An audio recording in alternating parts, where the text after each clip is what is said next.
Hello, welcome to the BBC Sports Centre. On the day the Ballon d'Or nominations have been announced, and boy, have they taken their time with it. Ever since 11:30 this morning, about 3 hours, they were drip-feeding the names nominated for the Men's Main Award, the Women's Main Award, the Coaches of the Year, the Team of the Year, the Young Players of the Year for the men and the women as well. We're going to focus on the main Men's Award for the next wee while in the company of the Chief Football News reporter, Simon Stone. Simon, will come to another couple of guests in a moment. But first of all, we always tend to look at the nominations as a whole, pick out who we think who might win, and also consider how many Premier League players there are. So the second one first. How much is this list, the 30 names that have been announced by France Football this afternoon, a reflection on the primacy or the strength of the Premier League? There are 8 Premier League players, 6 who actually played in the Premier League last season, out of 30, led by Mo Salah, amongst the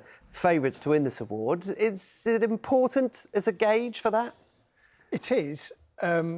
It's important to remember the people that are voting for this award as well. Clearly, the Premier League is one of the biggest leagues. However, you know, there's an argument over whether it's the best league. It's certainly the richest league. And by definition, you have to have a kind of fairly big spread of some of the world's best players in that league. The distance that English clubs go in the Champions League, for instance, Chelsea have just won the Club World Cup. You can't do that if you've got bad players, obviously. So it does give you the right to have a lot of nominations. I think the contention has been that very often this award goes outside the Premier League. Obviously, Rodri won it last year. Only the third time a Premier League player's won it in the last 25 years. Exactly. And we can go back to 2023 and Erling Haaland scored 50 goals and Manchester City won the treble. And Lionel Messi got the Ballon d'Or, and he got that because he basically won the World Cup in that kind of period of time, even though it was fairly late in 2022. Well, was that right? And that kind of is the question about the ultimate decision and whether you're choosing the best player in the world or the best player over the last 12 months, which is the idea of it, or you're just choosing someone who you know and you've not actually seen that often, but you know that they're I've heard quite of them. A good player. I'm voting for them. Well, so that is, or the best player from the best team, which is something that we'll come on to talk about. So Erling Haaland, Alexis McAllister, Cole Palmer, Declan Rice, Mo Salah and Virgil van Dijk from the list that you just saw.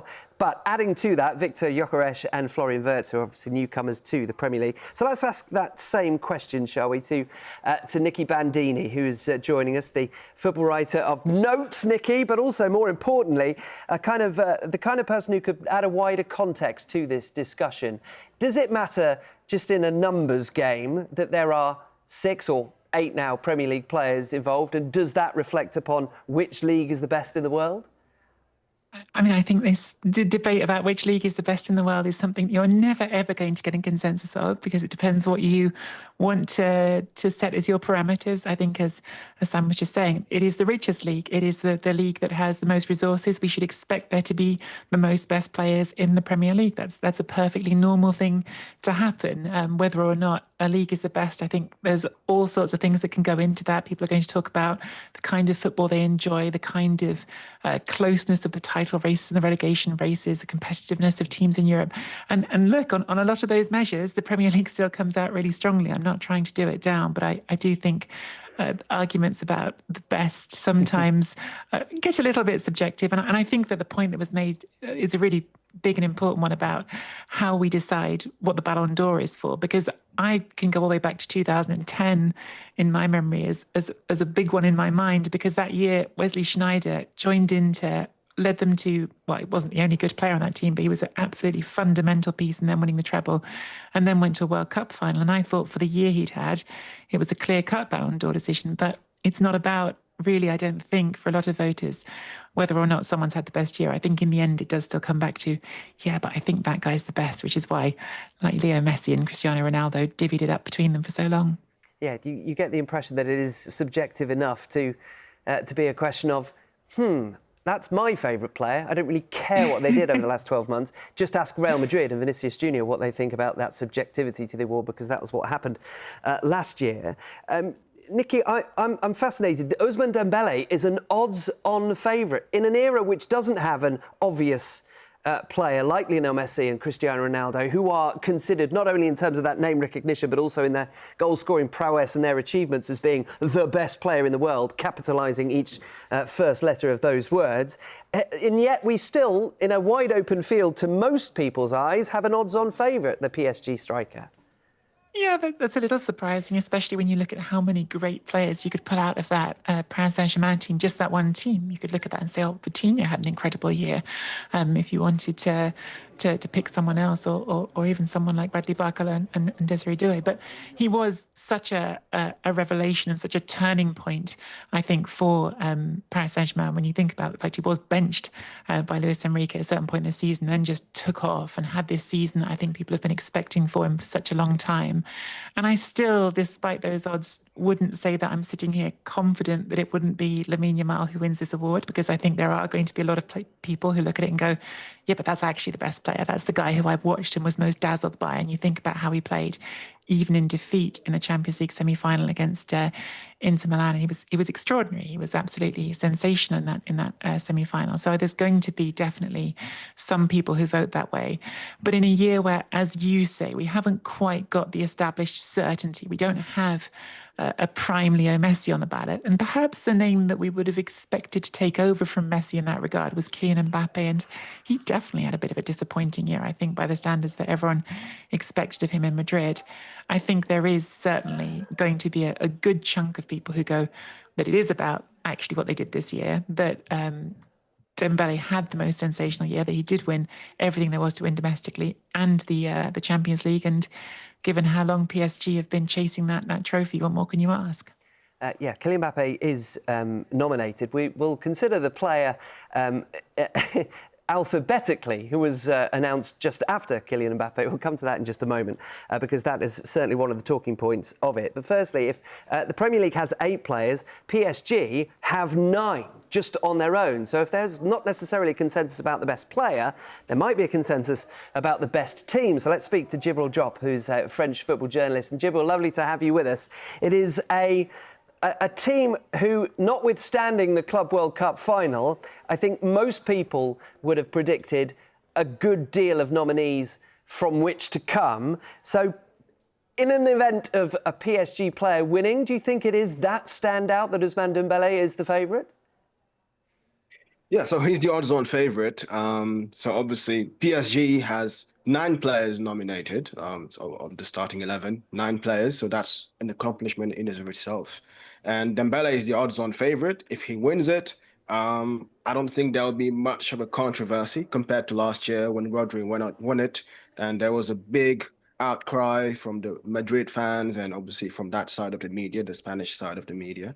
But this time, if Dembele wins, there will be a consensus that he should have won, because it's a non-tournament year. There's no World Cup, there's no Euros. So the Champions League is a determining factor as to who wins the Ballon d'Or. So Dembele is the favourite, and he should logically win it, barring any upset. How significant is it that he is a PSG player in a competition which, of course, is run by France Football? I'm not saying that there's any sort of favouritism, because of, as we'll come to in a moment, it's divvied out and journalists across 100 countries all get to vote. But a sense of pride, perhaps, because when we did talk about Real Madrid last year and how much they were absolutely hell-bent on Vinicius Junior winning, it matters not just to the player, but to the team and indeed the country as a whole, doesn't it? It's almost like there are campaigns on their behalf. Yes, of course. But in terms of favouritism, there's no hint of it, because the last time a player from Liga won the Ballon d'Or was in 1991 with Jean-Pierre Papin. So there's never been any accusation that France Football is doing favoritism towards French players, because since 1991, no Liga player has won it. And the last time a French player has won it was Benzema in 2022, and then Zidane before that in 1998. So there's no favoritism there. Obviously, it means a lot for the French league and for France and for PSG to have a French player playing for a French club to win the Ballon d'Or. It would be obviously huge. It would have a huge social impact on French football as a whole. Yeah, and a reflection upon the journey that PSG have gone over the last 10 years or so. We'll come back to Gibral and Nicky in just a moment, but I want to mention to Simon Stone just how we have got to this stage, because this shortlist has been produced by journalists from France Football and also L'Équipe. Now a journalist from each of FIFA's top 100 ranked nations will get a vote. They submit their top 10. It's a ranking system. Points are awarded depending on their position in that. It's all tallied together, and eventually you get a victory. Although, as we had last year, that victory is still disputed. At the point we are now, how many votes do you think Scott McTominay is going to get? Because he is nominated. It's the first Scottish player to be nominated for this award since 1987 as a result of his exploits in winning Serie A with Napoli. That is an extraordinary achievement. I can think of two who'd probably vote for him straight away. Bearing in mind he won the Serie A Player of the Year, I would have thought that Italy was a strong candidate, but also Scotland maybe, if they are one of the 100 top nations. I'm suspecting that they might well give McTominay a bit of a kind of nudge. I just think it's the fact that McTominay has been nominated and it goes along with everything else that has happened to him since he left Manchester United. The focus around this will be on Manchester United, as if to say, why did you let this guy go? What an idiotic thing to do. And there's an element of that. But when McTominay left, there wasn't a huge outcry of Manchester United fans saying this is a really bad move. I think the issue is how they've replaced him. And that is so they spent £50 million on Manuel Ugarte, who PSG didn't want, as they were building a team that was going to go on and win the Champions League and get to the Club World Cup final and probably be regarded quite rightly as the best club side in the world right now. So Ugarte he wasn't wanted by them, and Manchester United paid £50 million to sign him, and the kind of converse of that was that Scott McTominay was no longer required, and off he went to Napoli and won the title. I would imagine it's fair to say that winning the title in Italy is not quite as hard as winning the title in the Premier League, so maybe the standard of player required to do that is not as high, but clearly Manchester United didn't win the title last year. They didn't come anywhere close. So I think it looks a mistake. You can't argue that how it transpired was a mistake. I'm not sure it was actually a mistake to sell him, but it was compounded by the fact that they bought players to replace him who weren't as good. Denis Law won it in 1964 in terms of the only Scottish winner of the Ballon d'Or. Kenny Dalglish was second in 1983. Nicky Bandini has been watching Scott McTominay play for Napoli this season, so you can give us an impression of how he's viewed there. I appreciate that he's won titles and awards, but he was dispensed with by Manchester United in the context that Simon just explained. Now he has leapt to being one of the top 30 footballers in the world. That is hard to explain, even in the context of what he's achieved. Yeah, it's a really interesting conversation around McTominay, because I wonder even now if there was a question directly put to lots of people in Italy, who do you consider the top 5 players in Serie A even? And I wonder if he would appear at the top of that list, as you might expect him to, given that we're talking about him as one of the 3 players who's been nominated from Serie A for the Ballon d'Or. But I think that there's a difference sometimes between those absolutes we talk about of who's the individual best player and who's been the most decisive player. And what you can't disagree with McTominay is that he has been absolutely, utterly decisive for a Napoli team who did something really extraordinary. And Simon was saying maybe it's easier to win Serie A than the Premier League. And I understand the angle that he's coming at that from, but this was only the 4th time that Napoli specifically have won the Serie A in their entire history. They hadn't done it at all without Diego Maradona until 2 years ago. That team that won 2 years ago was essentially mostly dismantled and had changed manager, of course. And now you've got Antonio Conte comes in and right away is deprived of the player who I think a lot of people viewed as the best player in the entire team, which is Kvaratskhelia, leaving in mid-season to go and join Paris Saint-Germain.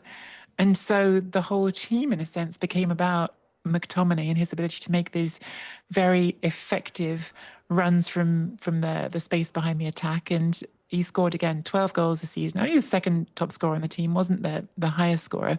But 8 of those goals broke a deadlock. 8 of those goals turned a draw into a leading position. I think that's what I think about when I talk about it's not just the best players, but sometimes the absolute most effective ones. You can't question McTominay's contribution. He was absolutely the single most important player on a team that won the title. That's the Scottish contingent on this list. We should reflect the English contingent as well. Cole Palmer, Declan Rice, the only 2 English players who are playing in the Premier League who have been nominated. There are also 2 English players who don't play in the Premier League, Jude Bellingham and Harry Kane. We started this conversation about the Premier League, Simon. We often talk about this and reflecting on the strength of English football as a whole. That is still pretty low, but those are players that perhaps you might have expected. Cole Palmer scoring in the Club World Cup final, Declan Rice, a mainstay of the England team and the Arsenal team as well, and Jude Bellingham and Harry Kane, who are always right up the top in terms of the top 10. Jude Bellingham was 3rd last year. Yeah, but I think it goes back to how we assess this and how you choose. I didn't see Harry Kane play every week for Bayern Munich. His numbers suggest that he made a pretty significant contribution to Bayern Munich winning the title. So you'd think that was fair enough. Jude Bellingham, I'm not sure Jude Bellingham played as well last year as he did the year before. So was he last year one of the top 30 players? I would argue that if most people were picking their 30 top players, he would be in. But I don't know whether Bellingham last year was one of those 30. Cole Palmer started the season really well and then dropped off quite a lot and then came back towards the end and obviously did well in the Club World Cup final. So maybe that's fair enough. Declan Rice. But also, that's the kind of thing that people remember, isn't it? They do. If we're talking So about name recognition, event recognition matters as well. So as Nicky's talking about there, Napoli, I take on board absolutely what you're saying. It's a notable achievement in Italy, one of the biggest leagues in the world, one of the top leagues. I was comparing it to the Premier League, but compared to virtually every other league, it's the top. Napoli winning that is notable because they aren't Inter, they aren't AC Milan, they aren't Juventus. So if they win that is notable. So then immediately you think, who did well there? Who scored the goals? Who made the major contribution? And people think of McTominay because he's an attacking midfielder who scored goals. I don't know how the left back did. I don't know how that works. And that is the problem with these awards, that we focus on the players who make the headlines. It was almost Rodri last year. We watched him every week. We know he's fantastic. But it was almost as much Pep Guardiola kept saying, Rodri brilliant, as he was the kind of most notable player in the team that won the title. And I think that is the problem with these awards. We kind of focus on the players who are in the headlines the most, but that not necessarily meaning in that team they are the most important players. It's like anything. I mean, you talk to people who follow the Oscars. It's narrative-driven sometimes, and particularly at the right moment, that's when it really matters. Jibril Jop is still with us. And Jibril, I just wonder, is that why we are making Ousmane Dembele the favourite? Is it as simple as PSG, the best team over the last 12 months? Who is the player I've heard of most in that team? And it's almost like a little bit reductive, but do we get to the right answer anyway? I mean, if you notice, there's a pattern in terms of how the nominees were chosen. So Ousmane Dembele was the best player in the Champions League, so he's in. He's nominated. Harry Kane and Florian Wirtz were the best players in the Bundesliga, so they're in. So obviously the top 5 leagues, if you noticed, the top 2 players in the top 5 leagues last season are all nominated. So that's why Scott McTominay is in, and that's why Mo Salah is in. So they've just chosen the top players in each top 5 league, and then they chose outliers like Gyökeres, who was playing in Portugal. So they tried to diversify it and to avoid controversy, I would say. But obviously, someone like Vinicius being in it can be a bit doubtful why he's in. Bellingham, as we've mentioned, but Dembele, of course, he's the overwhelming favorite. And if he's not in the top three, that's where obviously there could be outcry, like we saw last season with Rodri and Vinicius. But I don't think it's going to happen though. The thing is that, when you were talking before, you said the previous two French winners were Papin and Zidane. Well, they are attacking players. Benzema and Zidane. And Benzema. But they are attacking players. They are all attacking players. France have had some magnificent players over the years, magnificent defensive players, some of the best defensive players of all time. But it's always the attacking players that get focused on because they're the ones who score the goals. Only once has a goalkeeper won it, for example. There is an award named after Lev Yashin as a result, the Goalkeeper Awards, about which you can find out more details on the BBC Sport website because they have announced those as well. Jibril, I suppose the question then, the follow-up to that is, to you, if Ousmane Dembele doesn't win it, who should? In my humble opinion, it should be Rafinha, based on the metrics, because there are obviously criteria. It should be individual performance, collective performance, but also fair play and, trophies. So Rafinha, in my opinion, he comes next after that, even though there are a lot of PSG players nominated. In terms of individual impact in the team, in the season, and also international play, I feel like Rafinha comes second to Dembele. That's my opinion. The second favourite is Lamine Yamal. Jibril, I don't know if you think that it's narrative-driven about Lamine Yamal. He only turned 18 in July. He is the kind of footballer who breaks through, who everybody has heard the name of, in an era perhaps where that's a little bit harder because you don't have Cristiano Ronaldo and Lionel Messi to the fore. Lamine Yamal is going to win the second award, which is the Copa Award, which is for the best young player of the season. So that's where voter bias might come into play, because people will think he's going to win the Young Player Award. He will have time to win the Ballon d'Or. So let's give the Ballon d'Or to the person who actually won the Champions League. So as I said earlier, the Champions League is a deciding factor. Lamine Yamal got knocked out of the Champions League in the semi-final. If he went on and won it, he would have been the odds-on favorite to win it along with Rafinha. But he hasn't won it. So in a non-tournament year, the Champions League is always going to be the determining factor. So Yamal is going to win the best young player of the year, to the detriment of Desiree Doué, who had a good shot of winning it. But as we said, narrative-driven. So Yamal is going to be probably in the podium of the Ballon d'Or. He's probably going to finish third or fourth at the least. But he's not going to win it because of the fact that he hasn't won the Champions League. Were he to win it, Jibril, he would be, I think is probably best to say, by some distance, the youngest to ever win the main award. Here are the 5 youngest up until this point. The youngest was the other Ronaldo, R9, as we've taken to calling him in this era of brand footballers. That was in 1997. Michael Owen was 2001. Messi, 2009, the first of his 8.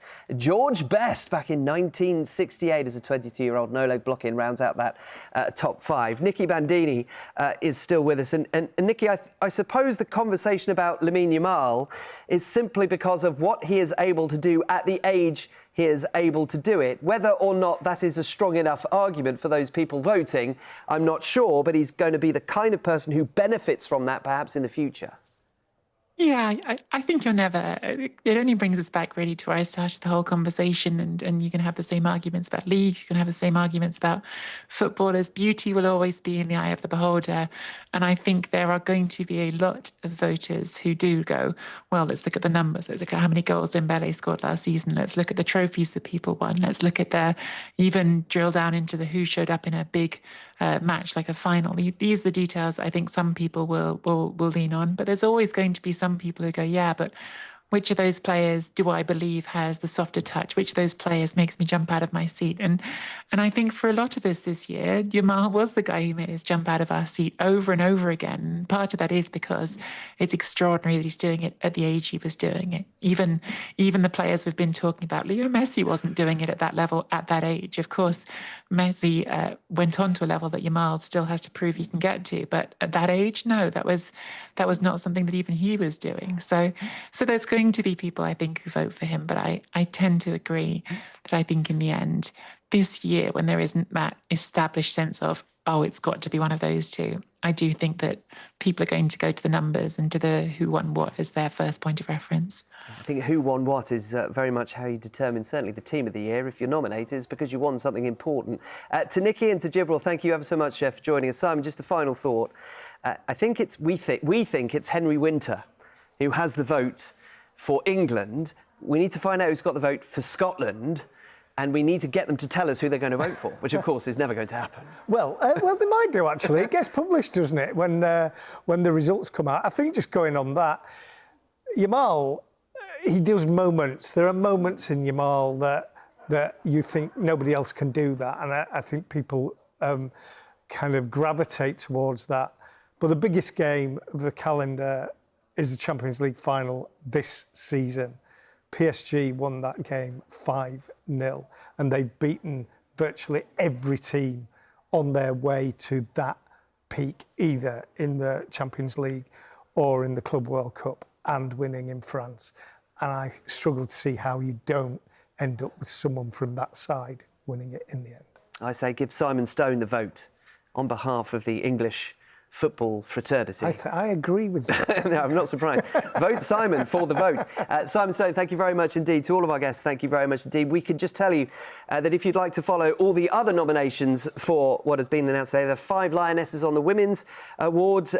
Both Serena Wiegman, Renee Slagers and Sonia Bonpastor all voted for Coach of the Year. They're in that shortlist. Arne Slot and Enzo Maresca as well for the Coach of the Year. There's the Yashin Trophy, which is the nominees for the Best Goalkeeper of the Year. And as we've been mentioning, the Copper Trophy is for that player under the age of 21 for both the women and the men. All of those details on the BBC Sport website. You can follow this via a live page throughout the rest of the day. Thank you to all our guests for joining us. That is the Ballon d'Or nominees for 2025. If you've got somebody in the race, good luck.